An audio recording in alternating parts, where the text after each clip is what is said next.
My girlfriend and I recently moved into our new house. It's honestly the home we've been dreaming of, the perfect fit for us. We have a cat named Bella whom we rescued together, so everything felt perfect when we first moved in. The only downside at first was the house to our right. It looked abandoned as the owner had started renovating it but never finished. The layout of the houses is such that on our right there's a space for the entrance to our back garden, and next to that is the abandoned house's entrance to its back garden. There's no fence separating the two as the owner removed it to install a new one, but never completed the job, leaving both back gardens with open access. Behind the abandoned house is another property separated by a fence. From what we could see, several young men lived there. Occasionally, when we returned home, we'd see them cutting through the neighbor's back garden to reach the front of the street. We didn't think much of it at first. Maybe they knew the owner and had permission. Fast forward to our first night in the new house. We were sitting in the back garden enjoying the space and looked up at the houses behind us just out of curiosity. That's when we noticed a man staring blankly at us from a window. He wasn't hiding it. He made it very obvious. There was no expression on his face and the room was dark, which made the whole thing even more unsettling. We assumed he was just curious about his new neighbors, but after half an hour of that blank stare, we decided to go inside. The next few days were normal. I went to work and my fiancée continued unpacking.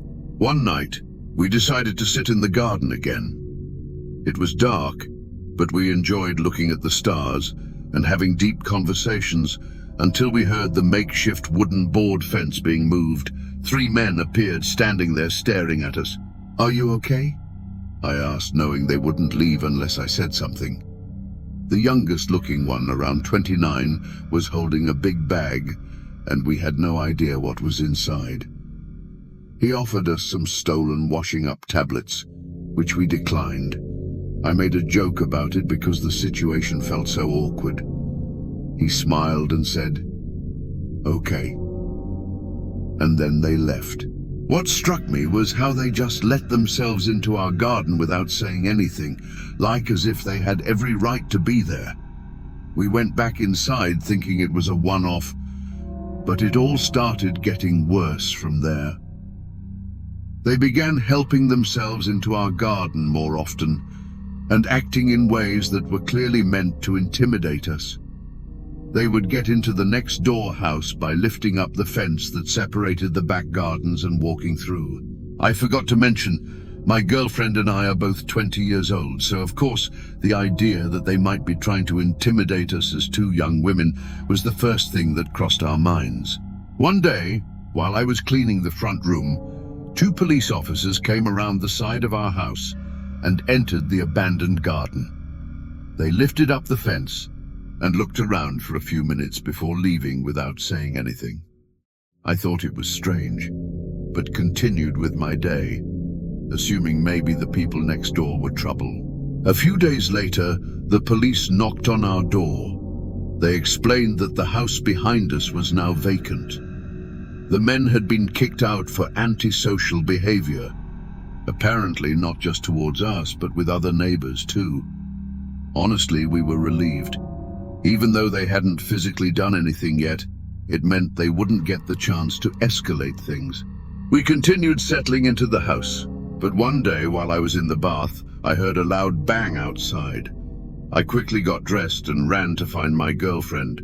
I found her recording something from our spare bedroom window, which faces the garden of the now empty house.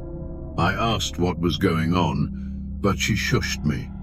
After a moment, she explained. A man we had never seen before pointed up at our bedroom window, and when she noticed him, he sprinted full speed toward our house.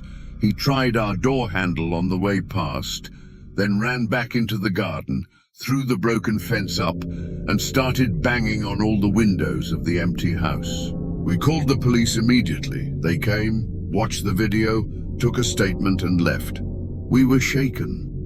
Why would they try our door handle and then break into that house? What was he planning? A few nights later, while we were in bed, we heard whistling. the kind of whistle men use to harass women. It was 2:16 a.m. We listened quietly and then heard someone tapping on our window. Terrified, we checked the cameras, but for some reason, they didn't record anything. Whoever it was must have left shortly after because the noises stopped. We were too scared to sleep. So the next day we went to my mom's and stayed the night. When we returned the following morning, we noticed our Ring doorbell had been removed and placed on the floor. The SD card was gone. Someone had clearly come back and we knew who it was. Who else would do that? We called the police again and they told us to keep all the doors and windows locked. The woman on the phone even said that the removal of the camera could be a sign that they were planning something, which terrified us even more. But at least she was honest. The whistling, banging, and attempts to re-enter the house continued for weeks. We made multiple police reports. They never tried our door again, so we hoped it was over. But 3 weeks later, while in bed watching funny clips from our camera, we checked the live feed. That's when we saw a man outside wearing a black mask, covering his mouth and nose with his hood up, standing in front of our garden with his arms spread wide like he was imitating Jesus on the cross. He stared up at our bedroom window with his head tilted. We froze. At the time, we had moved the camera inside the house, so it didn't record. We were so shaken, we didn't even think to screen record. He then spoke, but we couldn't hear what he said. Then he turned around, walked to the opposite side of the street, and just stood there, staring at our house for about 30 minutes. We called the police again. They said it wasn't illegal to stare at someone's property and dismissed the whole thing. Even when we told them what he did on our lawn, they made us feel like we were overreacting. We couldn't sleep for days. Any noise outside terrified us, even normal ones. Then one night at 2:52 a.m., we got a notification. I woke my girlfriend and said, "Someone's outside, I know it. Please check the camera." She did, and there they were, 2 masked men coming from the side of our house, shining flashlights into our windows. One of them, the same man who had been harassing us, was holding what looked like a crowbar.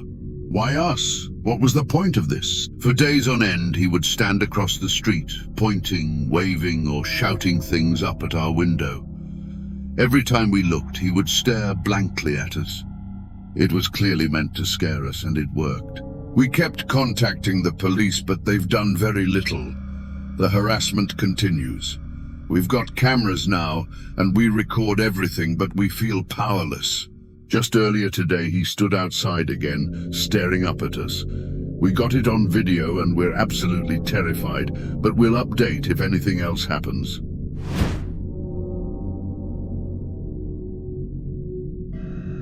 Let me preface this by saying I'm not crazy. I know how this is going to sound, paranoid, unhinged, delusional, but I swear everything I'm about to tell you actually happened. It started with a face, or more accurately, faces that all looked just slightly off. 3 months ago, I ended a relationship with my ex, Caleb. We'd been together almost 2 years, and the breakup was long overdue. Caleb wasn't violent or anything. He never hit me, but he was controlling and possessive in that low-key and calculating kind of way. Perhaps the worst kind of way. He'd do things like track when I was on my phone and quiz me on things I'd done that day to see if I'd give the same answer twice. After I left him, I changed my number, disabled my social media, and even moved apartments. I thought I was in the clear. Then came the barista. It was a Tuesday morning. I stopped by this little hole-in-the-wall coffee shop near my new place. I'd only been there once or twice. As I stepped up to the counter, the barista, a girl about my age, smiled at me.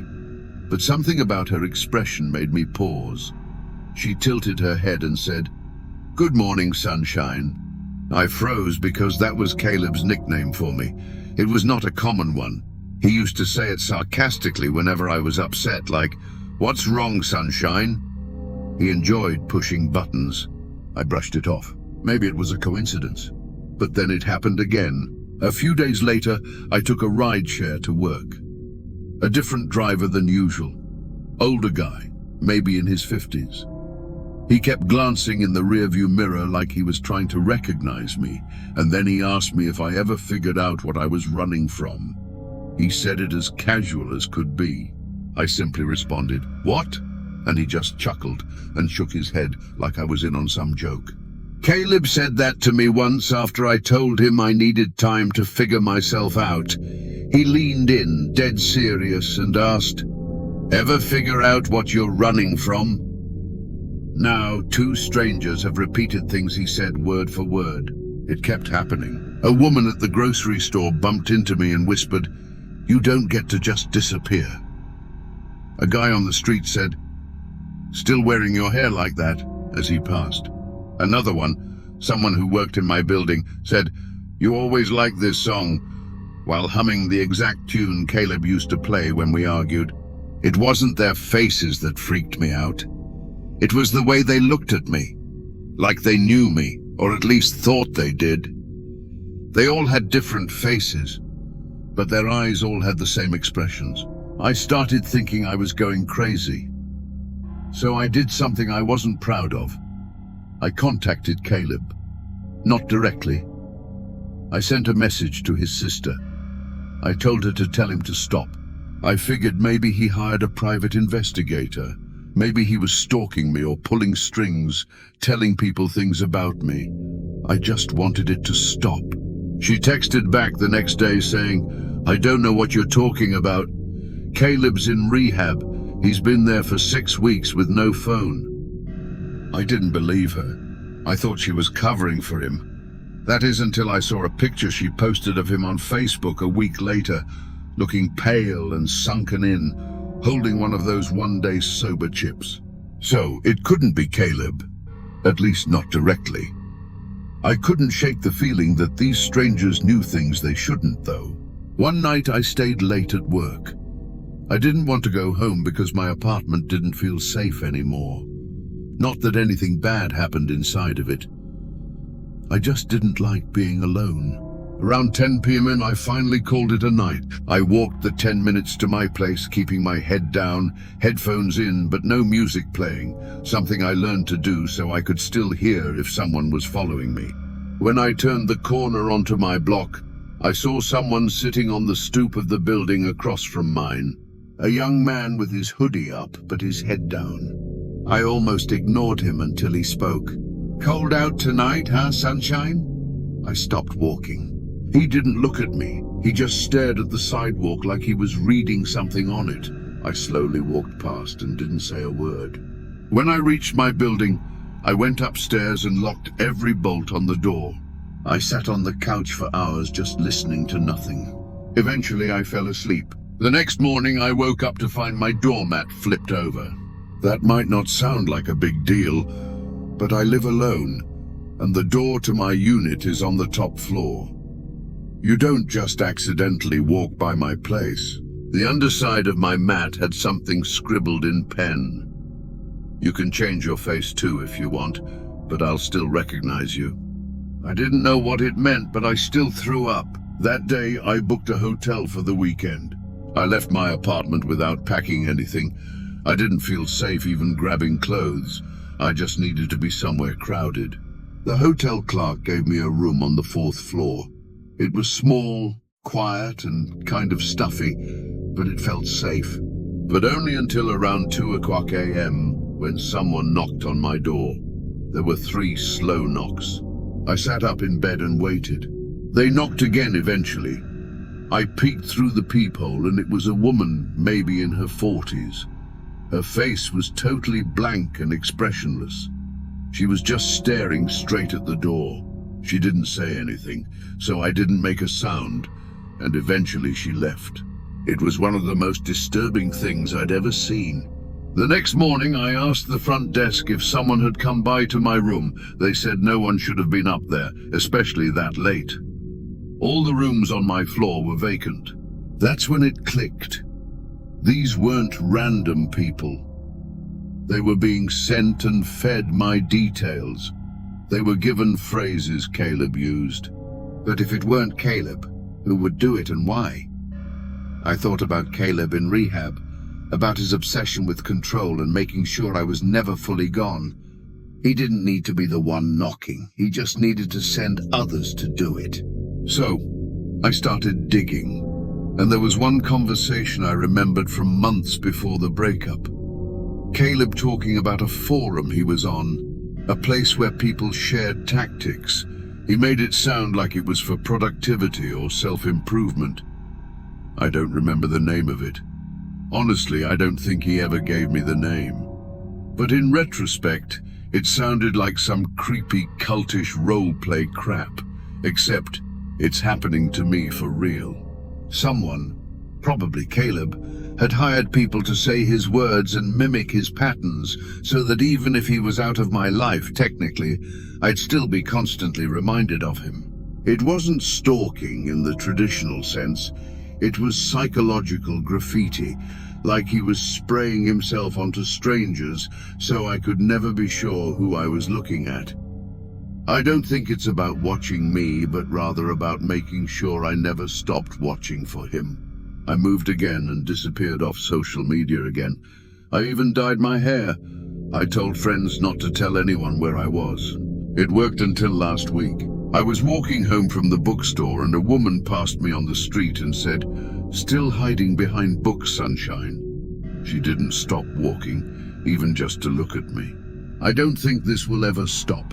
Maybe he paid some crazy underground service to do this to me for a year. Who knows? Maybe he made it public. Maybe this is some sick underground game now. Who can scare Sunshine the best? Who can get the closest without touching?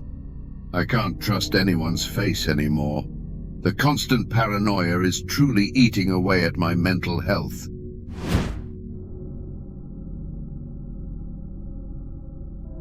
My family is a group of homebodies that don't travel, so everyone was surprised when my aunt proposed a trip to one of Michigan's Great Lakes.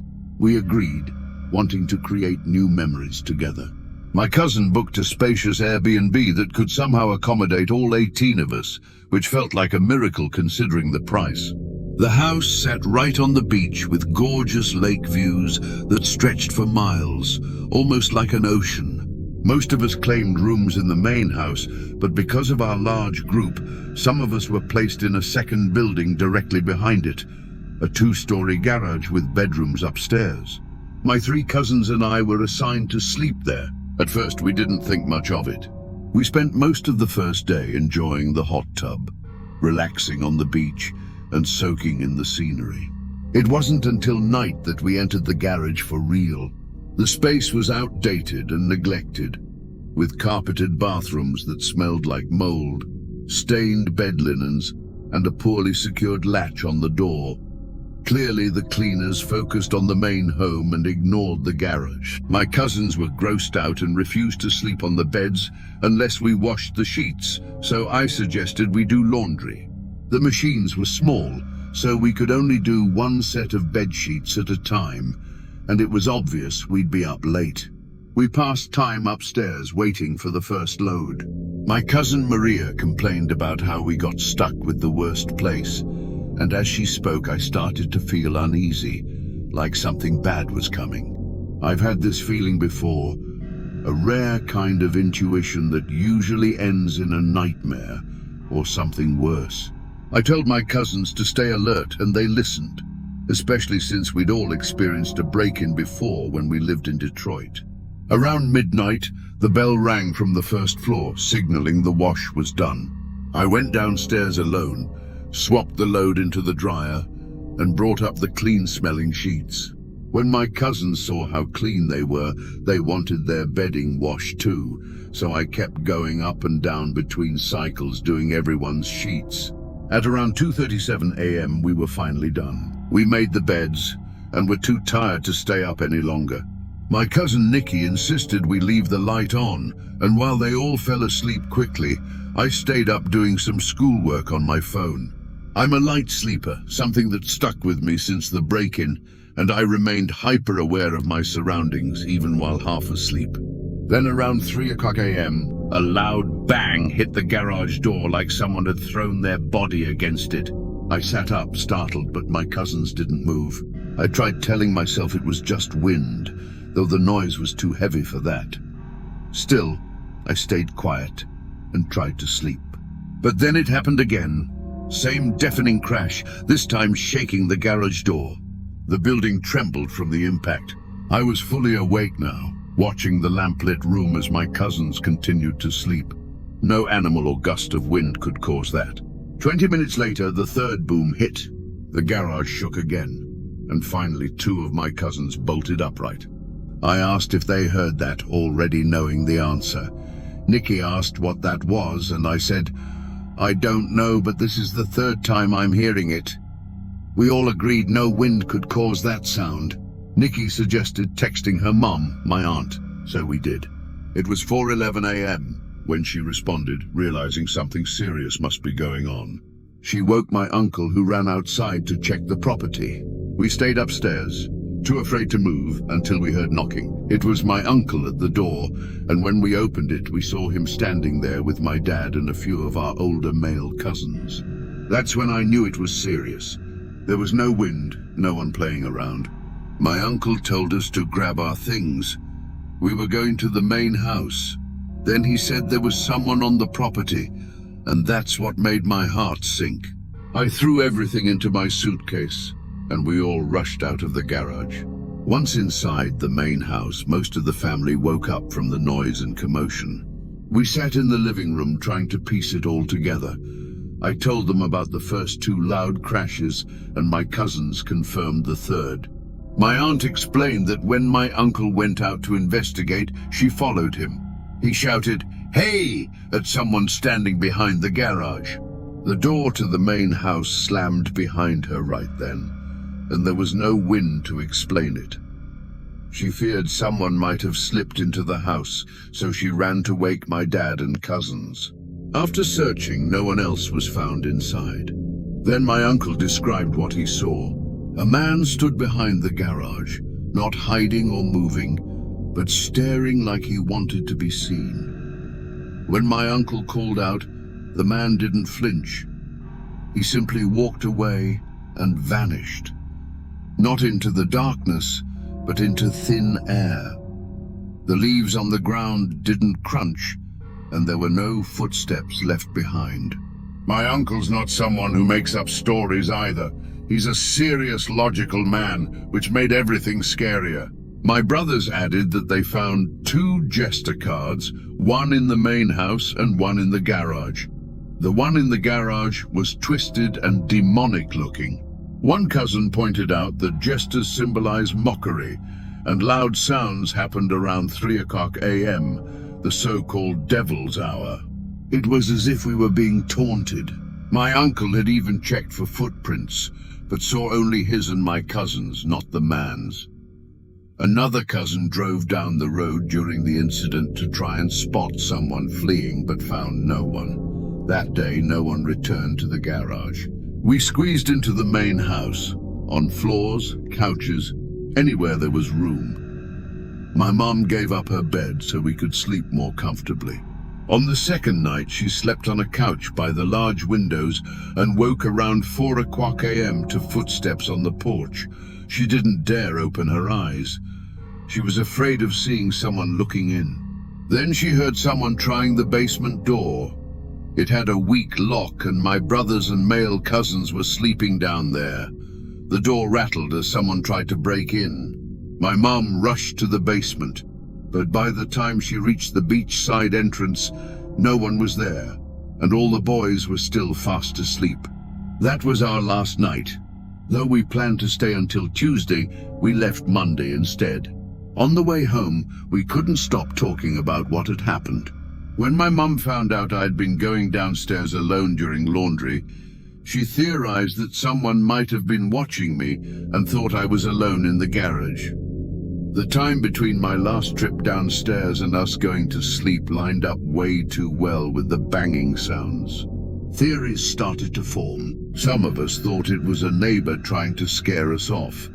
Others believed there was something paranormal, especially because of the jester cards. My aunt pointed out that a normal person would have run when my uncle spotted them, but this man didn't run.